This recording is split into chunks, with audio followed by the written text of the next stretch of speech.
ಇಷ್ಟು ಚೆನ್ನಾಗಿ ಮಕ್ಕಳು ಕೂಡ ಇಷ್ಟಪಡುವಂಥ ರೊಟ್ಟಿ ಮಾಡೋದು ಹೇಗೆ ನೋಡೋಣ ಬನ್ನಿ. ಮೊದಲಿಗೆ ನಾನು 4 ಕಪ್ಪು ರಾಗಿ ಹಿಟ್ಟನ್ನ ಹಾಕ್ಕೊಂಡಿದ್ದೀನಿ. ಜರಡಿ ಮಾಡ್ಕೊಂಡು ಹಾಕ್ಕೊಳ್ಳಿ. ನೆಕ್ಸ್ಟು 3 ಕಪ್ಪಷ್ಟು ಅಕ್ಕಿ ಹಿಟ್ಟನ್ನ ಹಾಕ್ಕೊಂಡಿದ್ದೀನಿ. ಜರಡಿ ಮಾಡ್ಕೊಳ್ಳಿ, ಏನಾದ್ರು ಹುಳ ಇದ್ದರೆ ಕ್ಲೀನ್ ಆಗುತ್ತೆ. ಅದಾದಮೇಲೆ ಗೋಧಿ ಹಿಟ್ಟು 1 ಕಪ್ಪಷ್ಟು ಇದಿಷ್ಟು ಹಾಕ್ಕೊಂಡು ಚೆನ್ನಾಗಿ ಮಿಕ್ಸ್ ಮಾಡ್ಕೊಳ್ಳಿ. ನಾನು 2 ಸ್ಪೂನಷ್ಟು ಉಪ್ಪು ಹಾಕ್ಕೊಂಡಿದ್ದೀನಿ. ಇದು 7 ಜನಕ್ಕೆ ಆಗುವಷ್ಟು ರೊಟ್ಟಿ ಮಾಡ್ತಾ ಇರೋಂಥದ್ದು.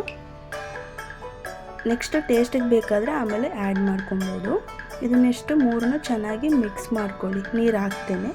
ಆಮೇಲೆ ನೆಕ್ಸ್ಟು ನಿಮಗೆ ಬೇಕಾದಷ್ಟು ನೀರು ಹಾಕ್ಕೊಂಡು ನಿಧಾನಕ್ಕೆ ಕಲಿಸ್ಕೊಳ್ಳಿ.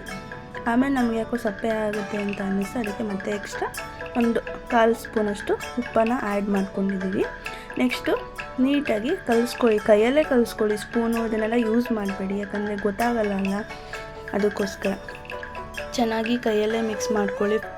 ಪ್ರತಿಯೊಂದು ಮೂಲೆಯಲ್ಲೂ ಏನು ಇಟ್ಟಿಲ್ಲ ಅನ್ನೋ ಥರ ಎಲ್ಲ ಚೆಕ್ ಮಾಡಿಕೊಂಡು ಗಂಟು ಆಗದೆ ಇರೋ ಥರ ಸ್ವಲ್ಪನೇ ನೀರನ್ನ ಹಾಕ್ಕೊಂಡು ಮಿಕ್ಸ್ ಮಾಡ್ಕೊಳ್ಳಿ. ಒಂದೇ ಸಾರಿನೂ ನೀರನ್ನ ಹಾಕ್ಕೊಳ್ಳೋಕೆ ಹೋಗಬೇಡಿ, ಯಾಕಂದರೆ ತೆಳ್ಳೆ ಆಗಿಬಿಟ್ರೆ ಕಷ್ಟ ಆಗುತ್ತೆ. ಅದಕ್ಕೋಸ್ಕರ ಚೆನ್ನಾಗಿ ಕೈಯಲ್ಲಿ ಸಿಗೋ ಥರ ಹೀಗೆ ಎತ್ತಿದ ತಕ್ಷಣ ಅದು ಕೈಯಲ್ಲಿ ಜಾರ್ಕೊಂಡು ಹೋಗಬೇಕು, ಕಟ್ಟಾಗಬಾರ್ದು, ಸೆಂಟ್ರಲ್ಲಿ ಕಂಟಿನ್ಯೂಯಾಗಿ ಹೋಗಬೇಕು. ಸೊ ಈ ಥರ ಚೆನ್ನಾಗಿ ಮಿಕ್ಸ್ ಮಾಡ್ಕೊಳ್ಳಿ, ಚೆನ್ನಾಗಿ ಕಲಿಸ್ಬೇಕು ಕೈಯಲ್ಲಿ ಗಂಟಿಲ್ದಂಗೆ.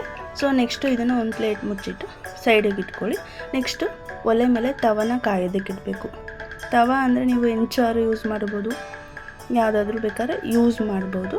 ಅದು ತವ ಅಂದರೆ ಈ ನಾನ್ ಸ್ಟಿಕ್ ತವ ಇದನ್ನೆಲ್ಲ ಯೂಸ್ ಮಾಡಬೇಡಿ, ಆದಷ್ಟು ಕಬ್ಬಿಣದ್ದು ಸ್ಟೀಲ್ನೇ ಯೂಸ್ ಮಾಡ್ಕೊಳ್ಳಿ, ಯಾಕಂದರೆ ಚೆನ್ನಾಗಿ ಬರಬೇಕಲ್ಲ, ಅದಕ್ಕೋಸ್ಕರ. ಚೆನ್ನಾಗಿ ತವ ಕಾಯ್ದ್ಮೇಲೆ ಈ ಥರ ರೊಟ್ಟಿನ ಹಾಕ್ಕೊಂಡು ನಿಮ್ಗೆ ಎಷ್ಟು ಬೇಕು ಬಳಿಯೋಕ್ಕೆ ಸಾಧ್ಯ ಆಗುತ್ತಾ ಅಷ್ಟನ್ನೇ ಹಿಟ್ಟನ್ನು ಹಾಕ್ಕೊಂಡು ತವದ್ಮೇಲೆ ಈ ಥರ ಸೈಡಿಂದ ಬಳ್ಕೊಬೇಕು ನೀಟಾಗಿ. ಇದೆಲ್ಲ ಆದಮೇಲೆ ಬಳ್ದಾದ್ಮೇಲೆ ನೀಟಾಗಿ ಒಂದು ಪ್ಲೇಟ್ ಮುಚ್ಚಿಬಿಟ್ಟು ಬೇಯಿಸ್ಕೋಬೇಕು. ಬೇಯಿಸಾದ್ಮೇಲೆ ಸಖತ್ತಾಗಿ ಬರುತ್ತೆ.